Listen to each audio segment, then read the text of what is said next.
Smell ख़त्म, test भी ख़त्म और स्मेल भी ख़त्म, बस ये कोरोना है। अस्सलाम वालेकुम दोस्तों। कोविड-19 अब दुनिया के हर हिस्से तक पहुंच गया है और इससे सबसे ज़्यादा इफेक्ट वो लोग हो रहे हैं जिनकी उम्र 50 साल से ज़्यादा है। सुपर ह्यूमंस के इस एपिसोड में मैं आपकी मुलाकात एक ऐसे बाहिम्मत शख्स से करवा रहा हूं जिसने 68 साल की उम्र में इस बीमारी को हराया है। ऐसा भाई कि मैं टब्बा किडनी गया था अपनी मदर के डॉक्टर से कंसल्ट करने के लिए। जैसे घर पहुंचा हूँ ना, मुझे लगा कि आई एम नॉट वेल, मुझे आँखों में जलन हो रही थी। मैं ऊपर गया अपने कमरे में, मैं टेम्परेचर चेक किया 102 डिग्री। मैंने अपना रूम लॉक कर दिया अंदर से, वाइफ को फ़ोन किया, तो मैंने अपने आप को बंद कर दिया है, मुझे कोई डिस्टर्ब ना करे, मैं सो रहा हूँ। अच्छा, मुझ में इतनी हाजत नहीं थी कि मैं उठ के वज़ू करके नमाज़ पढ़ लूँ ज़ोहर की। मैं ऐसे ही बिस्तर पे पड़ गया, असर हो गई। असर में मैं उठा हूँ, मुझे लग रहा है मैं बहुत तप रहा हूँ। 103। अब रोज़ आए, कोई ट्रीटमेंट भी नहीं ले सकता। मैंने वो 2-3 बार मैसेज किया। अच्छा, वो भी डॉक्टर है, वो हॉस्पिटल में, वो फारिग तो नहीं होता डॉक्टर, उसका फ़ोन है मेरे पास। मैं कहा यार ये इस तरह है, जैसे ही इफ्तार होता है आप पैनाडोल ले लो और अपने आप को आइसोलेट कर दो। और मैंने अपने आप को बंद किया और 3 हफ्ते तक बंद किया। मुझे जिस दिन हुआ है ना, जैसे बुखार चढ़ा है, तो उस दिन मेरे पास इफ्तारी आई। तो इफ्तारी में 2-3 चीज़ें थी, मतलब पकोड़े भी हैं, तो कबाब भी है, तो सबका एक ही टेस्ट है। मतलब टेस्ट मतलब एक जैसे मैं कोई कचरा खा रहा हूँ। सांस नहीं ले पा रहा था, जिस लगा दम घुट रहा है मेरा। फिर ऑक्सीजन लगा था। मतलब कि जिस दिन मैं दोबारा हॉस्पिटल गया हूँ तो मेरी कंडीशन बहुत ज़्यादा ख़राब थी। मतलब वो चेस्ट इन्फेक्शन बहुत बढ़ गया था, जो बाद में मालूम हुआ। लेकिन मुझे लगा कि अब मैं जा रहा हूँ हॉस्पिटल और ये मुझे वहीं पर डालेंगे। और उस दिन ये हुआ है कि मैं हॉस्पिटल गया हूँ तो 1 घंटा बाहर एम्बुलेंस से पढ़ा रहा हूँ मैं, जगह नहीं थी। और मेरा भतीजा है, उसने आके वहाँ पे अपने रिसोर्स इस्तेमाल किए और उसने मुझे डलवाया वहाँ पे। टेंशन तो बिल्कुल ही लेनी, बिल्कुल नहीं लेनी।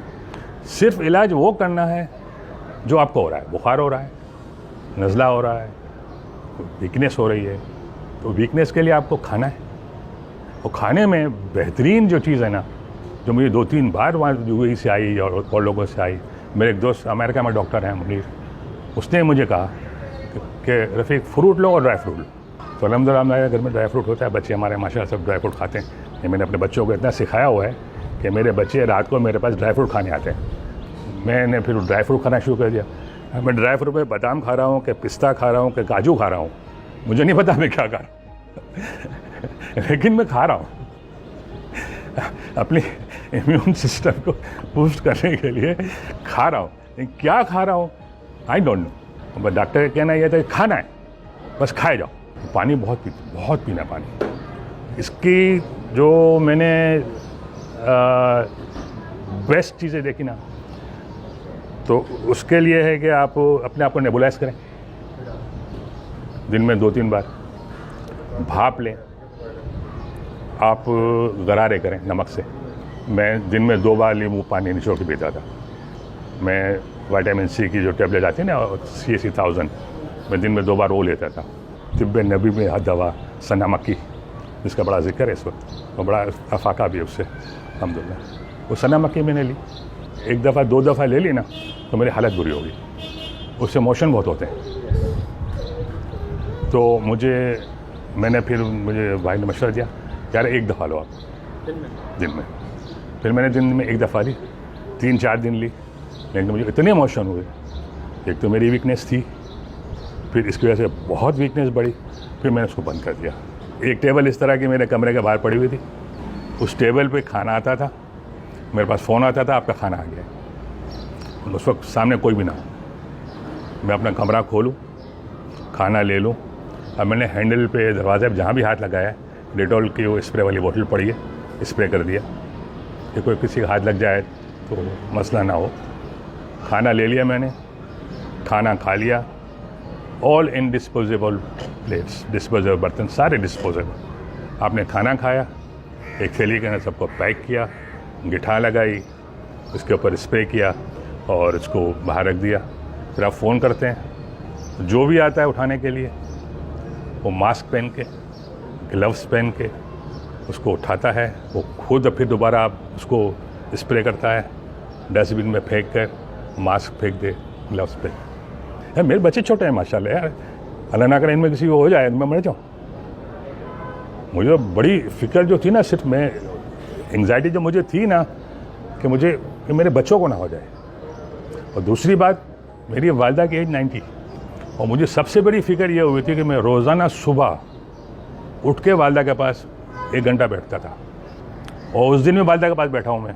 फिर हम दोनों हॉस्पिटल गए, हॉस्पिटल से वापस आए, फिर सब मामला शुरू हुआ है। सोशल मीडिया में लोगों को मजाक बनाया कि हॉस्पिटल में ये हो रहा है, हॉस्पिटल में ये हो रहा है, हॉस्पिटल में ये हो रहा है। अब यकीन माने मैं सलाम करता हूँ उनको, वो भी इंसान के बच्चे हैं ना, उनको डर नहीं है। वो अगर 3 महीने क्या हम नौकरी नहीं जाते, चलो मर जाएंगे। वो खड़े हैं फ्रंट पे यार, मरीज़ के साथ खड़े हुए हैं। कल नवेद गया था वहाँ मेरा टेस्ट करवाने के लिए टब्बा के कलेक्शन पॉइंट पे, तो मुझे उसने जो वीडियो भेजी मैं अपना सर पीट लिया। तो 50 लोग लाइन में खड़े हुए थे एहबाब पे हलवा पूरी लेने के लिए। मतलब ये लोग क्या मजाक समझा हुआ इसको, और जिसको हो जाता है ना वो फिर रोता है। रफ़ीक लाखानी साहब जैसी किस्मत, इनके जैसी इम्यूनिटी और इतनी हिम्मत शायद हम सबके पास नहीं हो सकती। मैं और आप इस वायरस से सिर्फ एहतियात करके ही बच सकते हैं, तो अभी भी वक्त है इस वायरस को मजाक मत समझें और एहतियात करें। खुश रहें, दुआओं में याद रखें।